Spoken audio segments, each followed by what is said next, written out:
This is NDTV.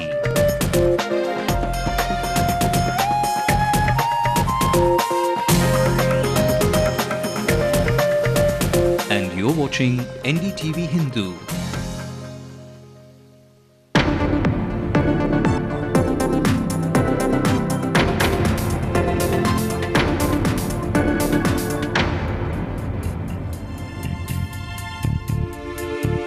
This is the late night news on NDTV Hindu. I'm Evelyn Matthew. These are the top stories tonight. Karunanidhi asks pro-Tamil groups to bury the hatchet over actor Jairam's remarks on Tamil women. Director Seeman booked for instigating violence. Unable to withstand ragging, a first-year student in Vidipuram commits suicide.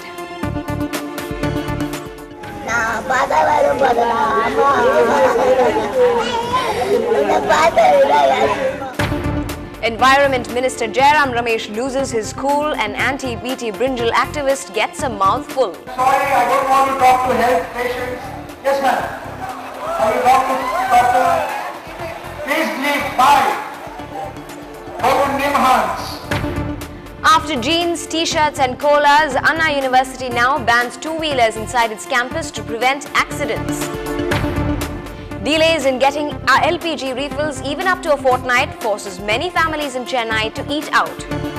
They are asking us to deliver, to book the cylinder after 21 days. If it is after 21 days, they are taking it another 10 or 15 days to deliver. Zahir Khan strikes early, but the Proteas recover with 2 centuries in the Nagpur test. Jacques Kallis went on to register his 34th test century. Popular Tamil and Malayalam film actor Jairam today tendered an apology for the second time for his remarks against Tamil women, even as police slapped cases against Nam Tamilar founder and director Seeman in connection with last night's attack on the actor's house.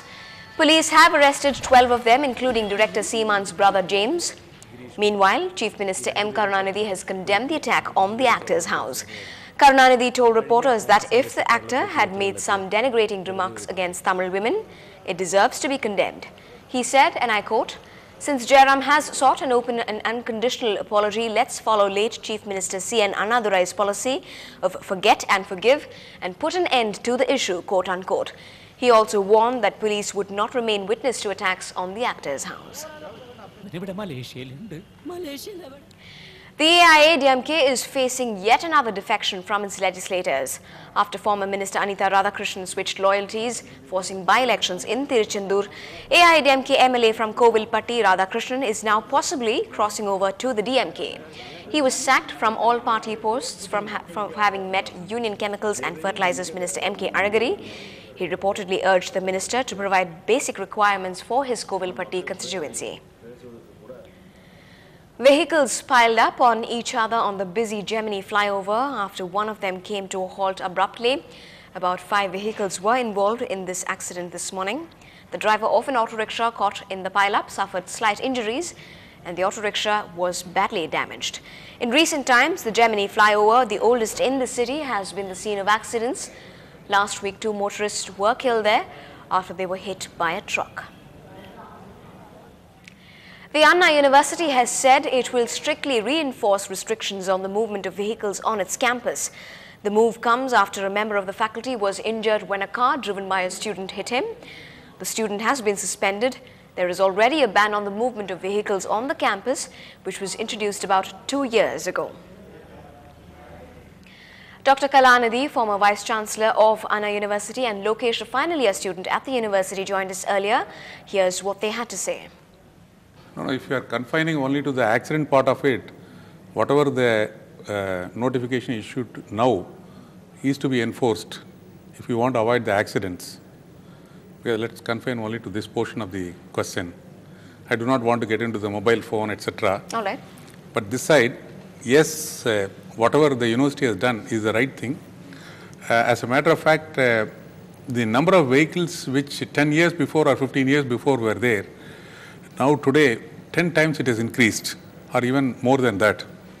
In such cases, the students at the age 16, 17 and 18, you cannot expect them to have all the kind of regulations followed inside the campus. So you believe it was the right thing to do?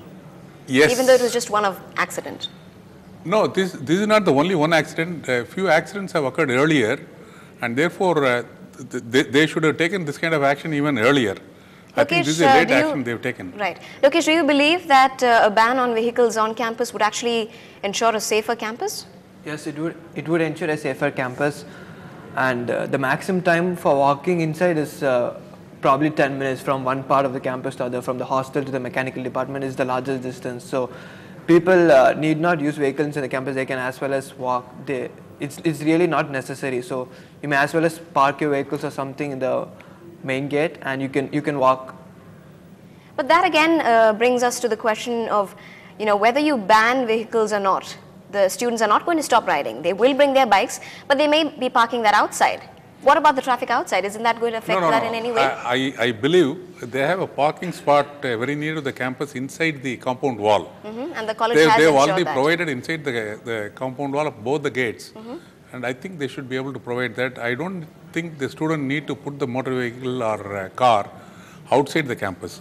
They have provisions. What about the many students who depend largely on their two-wheelers? Maybe for students who are coming all the way from a suburban area and who've just got their bikes to travel on. What about them? If there's a ban, what do they resort to? You know what?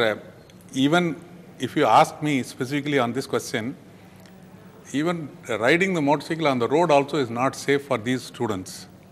We have more accidents by the students, and many students have died on the road because of the road accidents. And it's not their mistake, maybe somebody else's mistake, but it happens. So student life is more precious, and we have to have safety for them. But what about the faculty members? If the faculty members were asked as well to stop using their vehicles, stop bringing their vehicles to the campus, would they do that? No, I believe... If you were a member of the faculty in the university now, would you do that? No, we have enforced this earlier, that use of motor vehicle, use of cars be restricted.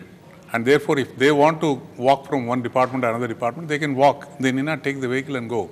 This is what has been the instruction earlier. No, but it's only fair that if there's a law, if there's a rule in the campus, that also applies to the faculty. So will the faculty also stop from bringing their vehicles to the campus? No, because you never know when an accident could happen, right? No, accident can happen. You see, the number of vehicles used by the faculty is far less compared to the students. Student population is quite large, and the vehicle users in the student side is more in numbers compared to the staff. Will you also walk from one department to another?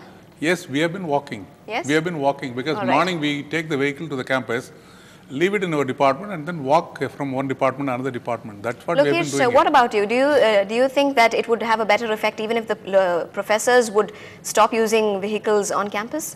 Do you think it's fair enough to put the rule to them as well? Yes, it should apply to both, because accidents can be caused by anyone, as you said, and people should be able to not only the process, but also other people should also not use the vehicles inside the campus. I think the ban applies only inside the campus. You can bring vehicles up to the campus. Only inside the campus it's banned, I guess. So it's not much of a problem. If it is just for the safety's sake, isn't it just sensible to maybe ask the students to maybe wear a helmet and come to college? Is the ban really necessary? Final thoughts from you. This helmet will save him, but not the faculty who is walking on the road. All right. So final thoughts from you, sir, before you wrap this discussion. Yes. Is this necessary? Do you think this has to be put in force immediately? It has to be implemented. For everybody, for the staff members and for the students? I won't say for the faculty members. Why not? No, because faculty members are less in numbers, and you have to have some priority for the faculty than the students. The students are more in numbers. And is that fair? You see, what do you mean? It's not a democracy inside the campus. The students have come to learn from the teacher, and therefore if the teacher is in a hurry to reach the classroom or coming from outside, maybe he's coming, but he has to have a specific parking place where he will park it and then walk. That's it. All right. Lokesh, final thoughts from you. Is this a good move by the university? Is it fair enough to the students? Yes, it's fair. Students will be more safer. Since it's a different campus, people tend to walk here and there, and so the number of accidents may increase. It's not constrained. There are no crossings. People just walk from one part of the road to other. So ban of vehicles will help. Up ahead on the late night news, is this a bus stand or a makeshift loo? That's in a moment.